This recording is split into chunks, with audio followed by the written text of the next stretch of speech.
Le premier arrêt avec Stephen Waite. Steph, je veux qu'on parle de Samuel Montembeault pour commencer, puis pas pour chialer. On sait que ses statistiques là, sont pas très bonnes depuis le début de la saison, puis croyez-moi, là, Sam est au courant que ça va pas super bien cette année.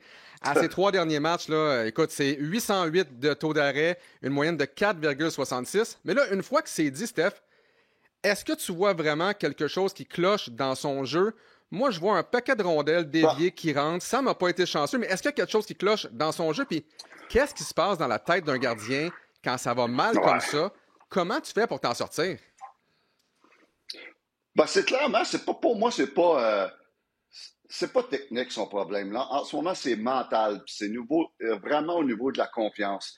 Et puis, c'est visible. C'était visible hier de voir que Sam était sur les talons. C'était visible aussi de voir que il pense trop. Son temps de réaction est très lent pour moi. Il ne peut pas qu'il prenne une décision et tout ça fait qu'il ne donne pas de mauvais but, mais il n'y a rien qui marche. Et, euh, et c'est mental. Quand tu as donné les 2 premiers buts, 2 déviations, les 2 premiers buts, il y a 2 déviations, il n'y a rien à faire là-dessus.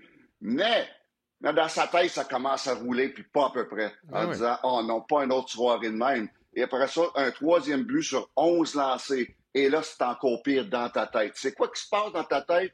C'est que tu as peur de donner un autre but. Là, tu joues avec la peur de donner des buts. Ça, là, c'est la pire affaire qui peut arriver pour un gardien de but. Parce que tu te concentres plus sur qu'est-ce qu'il faut que je fasse pour arrêter le prochain lancer. Tu te concentres sur il ne faut pas que je donne un prochain but. Et c'est là que Sam est rendu dans cette petite boule de neige qui grossit, puis qui grossit, puis qui grossit au niveau de la confiance. Et là, il fait face à beaucoup d'adversité en ce moment, mentalement au niveau de la confiance. Comment tu t'en sors?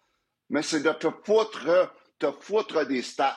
Dis-moi là, mes stats sont pas bonnes, c'est pas grave. Je vais me concentrer sur la bonne chose, c'est de faire le prochain arrêt, puis le prochain arrêt, et que ça fasse boule de neige à l'inverse, et que tu rebâtis ta confiance avec ça. Mais en ce moment, c'est purement entre les deux oreilles. Il n'y a pas de break. Puis quand un gardien de but n'a pas confiance, tu n'as pas de break, tu n'as pas de chance. Tout ce qui se passe entre dans le filet.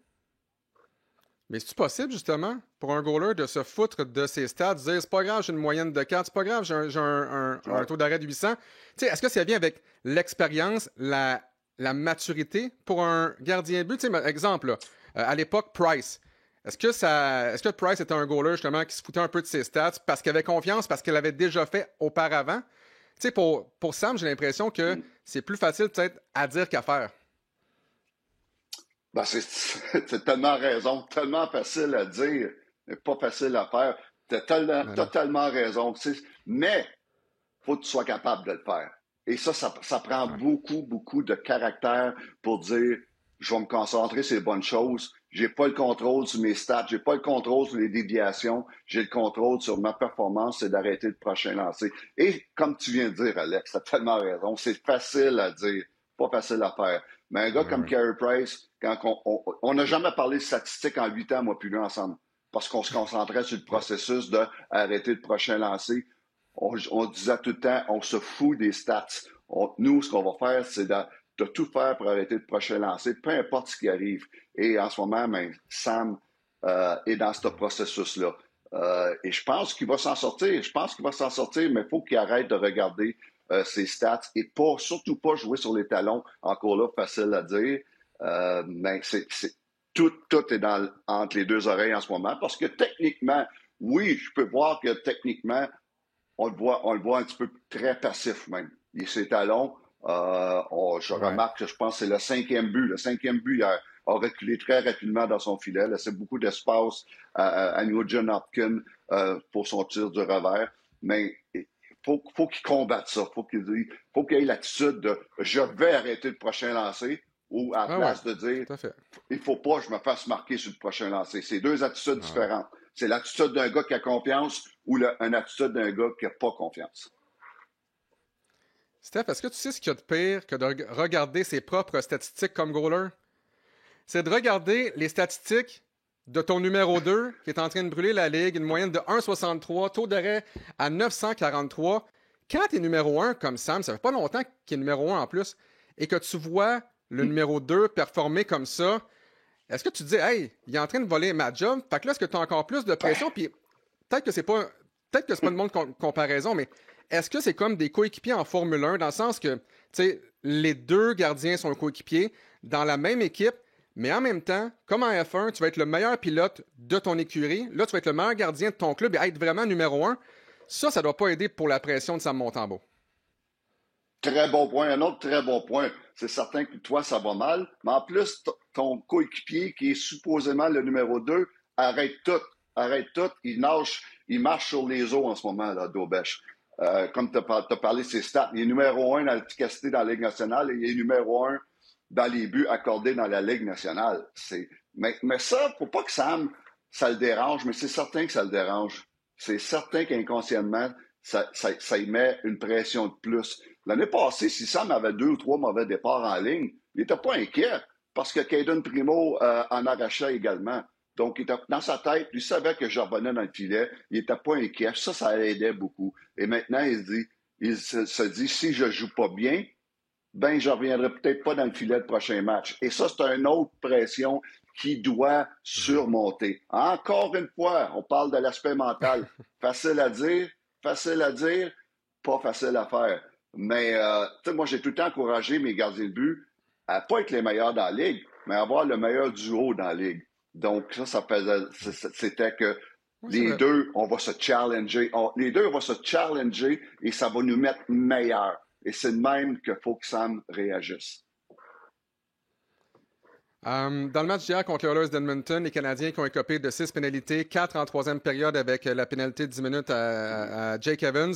La pénalité à Josh Anderson qui a, sans dire coûter le match, là, disons que ça n'a pas aidé du côté des Canadiens de Montréal. Puis les gars étaient vraiment fâchés. Puis ça fait longtemps là, que j'ai pas vu justement un gars comme Gallagher fâché après les arbitres. Même chose pour Cole Caulfield. Qu'est-ce que tu as pensé de l'arbitrage en général hier? Puis est-ce que ce genre de situation-là peut rassembler une équipe? Est-ce qu'on peut apprendre justement d'une situation comme ça? Ben, écoute, qu'est-ce que j'ai pensé? Non, les arbitres n'ont pas été bons. Non. Et ça arrive, ça. Ça va arriver 5-6 fois dans la saison où...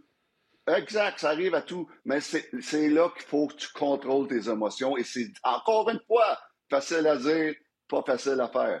Mais on dirait que c'est le thème de notre émission aujourd'hui. Pas facile à dire, pas facile à faire.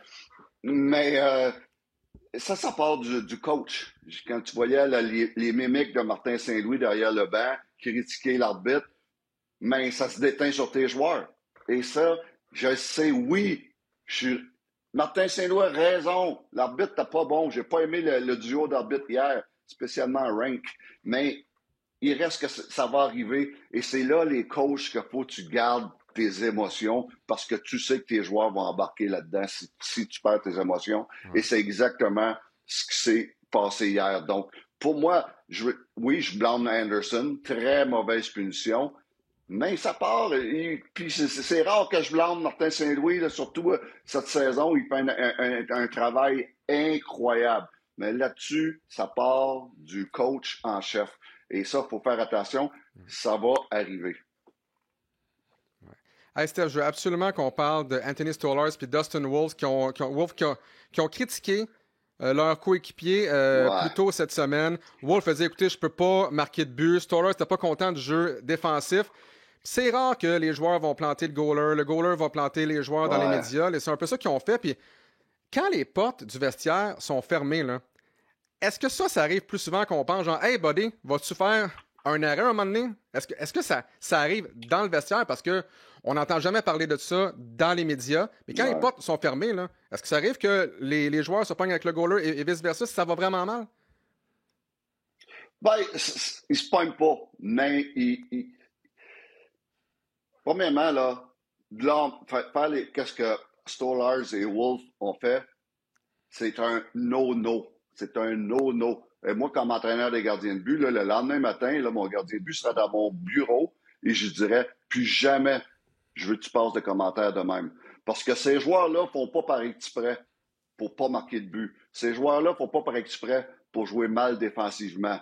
Donc, à un moment donné, tu peux pas faire ça parce que tu vas perdre le respect de tes coéquipiers qui se battent pour toi, tes coéquipiers qui font face à des lancers pour toi, qui se sacrifient pour toi, et tu veux que tes coéquipiers continuent à faire ça. Mais si tu critiques, tu vas perdre beaucoup de respect et beaucoup de sentiments d'urgence envers toi que des fois, ils vont dire, on va tout faire pour l'aider parce que lui, il fait tout pour nous aider et puis il fait des gros arrêts. C'est un no, tu peux pas faire ça. C'est pareil, ça, comme Alex, un gardien de but qui se fait, qui se fait voiler la vue par un de ses défenseurs puis qui, après le but, il lève ses deux bras en regardant son défenseur. On va leur dire, hey, c'est de ta faute, j'ai rien vu.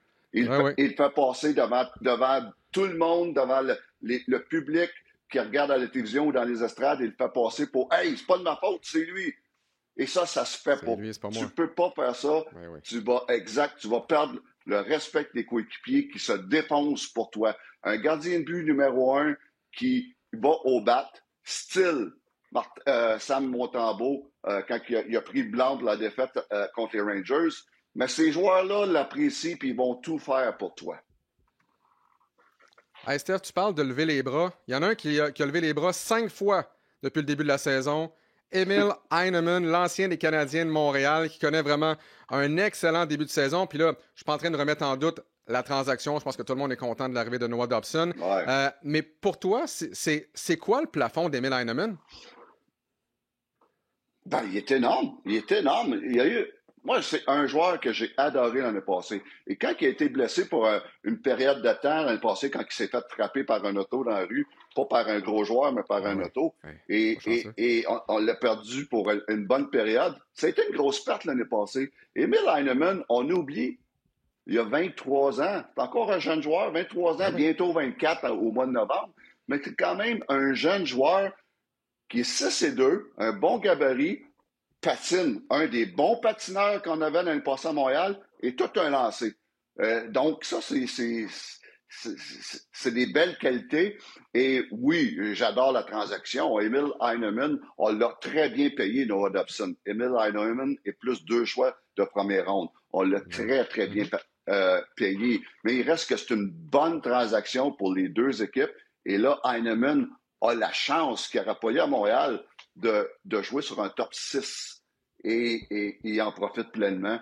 Mais en quelque part, c'est pas surprenant. Emil Heineman reste quand même un choix de 2e ronde. C'est un très bon espoir. Un choix de 2e ronde par la Floride. Et il reste que il y a beaucoup de talent, une bonne acquisition et surtout, il va avoir la chance de se faire valoir chez les Islanders, qu'est-ce qu'il n'y aura pas peut-être à Montréal à cause du gros nombre de joueurs offensifs de qualité. Exact. Ben, on va voir la suite des choses pour Emil Heineman et on va espérer que ça se replace dans le cas de Samuel Montembeau. Merci beaucoup, Steph. Toujours très intéressant. Puis on se reparle très bientôt. Ben oui, exact. Samuel, ça prend de la patience. Je suis convaincu qu'il va s'en sortir, mais c'est pas facile en ce moment. Merci beaucoup, Alex. C'est plus facile, hein? C'est plus facile à dire qu'à faire. Le thème de l'émission aujourd'hui. Exactement.